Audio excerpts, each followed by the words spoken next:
আসসালামু আলাইকুম। এবারে গরমের মধ্যে ঠান্ডা ঠান্ডা ডেজার্ট নিয়ে আপনাদের মাঝে হাজির হয়ে গেছি, তাও আবার ডাবের পুডিং। ডাবের পুডিংটা খেতে অনেক মজা হয় আর বানাতেও অনেক সহজ। চাইলে আপনারা যে কোনো টাইমেও বানাতে পারেন আর বাসার সবাইকে খেয়ে তাক লাগিয়ে দিতে পারবেন।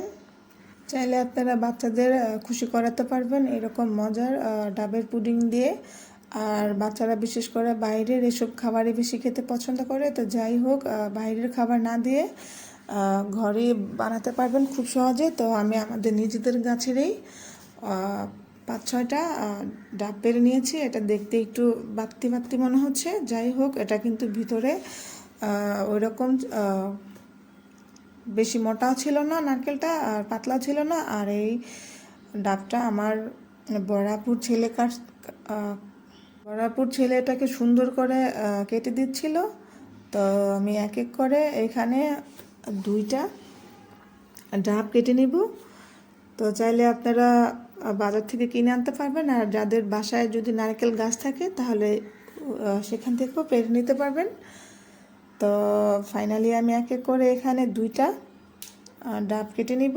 তো কেটে নেওয়ার পর আমি এই ডাবের পানিগুলো সুন্দর করে ছেঁকে নিব। তো দেখতেই পাচ্ছেন ডাবের ইয়েগুলো মোটামুটি অনেক শক্ত ছিল, তো যার কারণে কাটতে একটু কষ্ট হচ্ছে, সে ছোট মানুষ তার জন্য।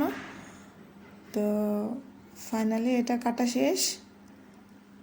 আর দেখতেই পাচ্ছেন ভিতরে কেমন পাতলা হয়েছে। তো যাই হোক আমি এখানে 2টা ডাবের পানি নিয়ে নিয়েছি। তো এটা আমি একটা ছাঁকনির সাহায্যে সুন্দর করে ছেঁকে নিব। তো ছেঁকে নেওয়ার পর আর বিশেষ করে আমাদের ডাবগুলো খেতে অনেক মজা এবং পানিগুলো অনেক মিষ্টি ছিল। এখানে তেমন চিনি ব্যবহার করিনি, তো আপনারা যে যতটুকু মিষ্টি খান সেই অনুযায়ী দিবেন। তো আমি এখানে 1 চামচ পরিমাণে চিনি দিয়েছি। চিনি দেওয়ার পরে এখানে আগার আগার পাউডার দিয়ে দিয়েছি ছোটো চামচ দিয়ে 1 চামচ। তো দিয়ে দেওয়ার পর এটাকে আমি ভালো করে মিশিয়ে নিব, চুলার আঁচ না ধরিয়ে, যাতে করে সুন্দর করে মিশে যায়। তো এক পর্যায়ে ডাবের পানির সাথে আমি সবগুলো আগার আগার পাউডার মিশিয়ে তারপরে লো হিটে এটা আস্তে করে জাল দিব, যাতে করে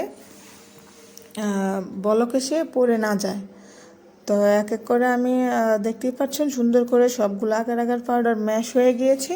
তো এক পর্যায়ে নাড়তে নাড়তে এটা অনেক ঘন হয়ে আসবে। তো আমি আগে থেকেই নারকেলগুলোকে সুন্দর করে পিস পিস করে নিয়েছিলাম। তো যার যেটা ইচ্ছা সেই অনুযায়ী এটাকে ডিজাইন করতে পারবেন নারকেলের।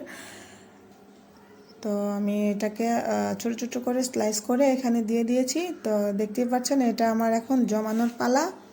তো আমার ডাবের পানিগুলো হয়ে গেছে। তো এই পানিটা একটা পাত্রের মধ্যে দিয়ে দেওয়ার পরে নারকেলগুলো উপরে উঠে আসছে। তো চাইলে আপনারা এগুলাকে আরেকটু ভালো করে নেড়ে তারপরে দিতে পারবেন, যাতে করে প্রত্যেকটা কামড়ের মধ্যে যেন ডাব পড়ে। তো যাই হোক ফাইনালি আমার পুডিংটা বানানো হয়ে গেছে। তো এখন আধা ঘন্টার জন্য ফ্রিজে রেখে দেবো, আর এটা সুন্দর থকথক হয়ে যাবে। তো দেখতেই পাচ্ছেন আমার পুডিংটা রেডি হয়ে গেছে, ঠান্ডা ঠান্ডা পুডিং।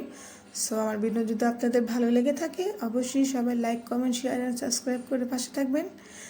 এই বলে আজকের জন্য এখানে ভিডিও শেষ করছি। সবাই ভালো থাকবেন, সুস্থ থাকবেন। আল্লাহ হাফেজ।